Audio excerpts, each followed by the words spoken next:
छोटे एग्जाम है, टेस्ट है तुहाडे जिहड़े 3 महीने बाद होंदे। हरे कर ज्ञाना जिन्ना तेरा नाम जपया, ओ राम नाम दा जहाज बनाया, करनी करनी आर लंघे, ओ जिवें मावा नूं पुत्र प्यारे, भगत प्यारे राम। हरे राम राम राम हरे हरे, हरे कृष्ण कृष्ण हरे। आगमनी दामनी ते गौरी पुत्र गणेश, पंचदेव रक्षा करो मेरी ब्रह्मा माता जिनकी सारथी, जो कंठ में करे निवास, सदा गुरु चरण में जे पूर्ण की आस। गुरु के कृपा बने जे गुरु तेरी ये दास, हे गुरु पे जे नरकनों ते रखिए समर्पिता। शंकर शिव हरे हरे, शंकर शिव हरे हरे।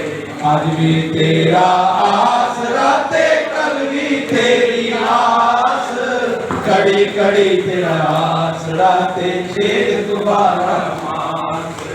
आज भी तेरा आसरा ते कल भी तेरी आस, कड़ी कड़ी तेरा आसरा ते छेद तुम्हारा मास। जय करे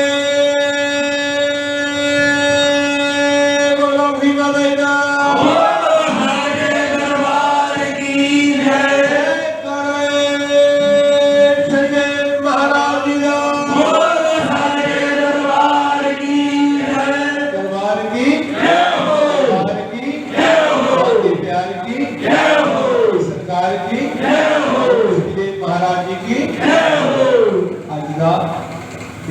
महाराज जी ने हवन में संपन्न होता है।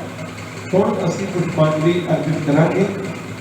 इस हवन यज्ञ के दौरान साडे कोल मंत्रोच्चारण दे विच कोई कमी कोई त्रुटि रह गई होवे, किसी तरह की बिल्ली टिप्पी सियारी कुछ असीं गलत बोल गए हो, उसके लिए श्री शनिदेव महाराज जी के चरणों च ये पुष्पांजलि अर्पित करांगे।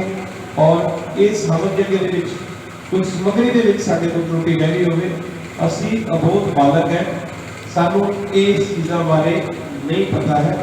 इस भाव के नाल ये जिहड़े पुष्प है ये महाराज जी के श्री चरणों के विच अर्पित करते हैं और कहना है जो महाराज जी को कि महाराज ये पुष्प है कि तुहाडे अगे अर्पित कीते हैं और स्वीकार करो, कोई भी भुल चूक होवे साडे को माफी।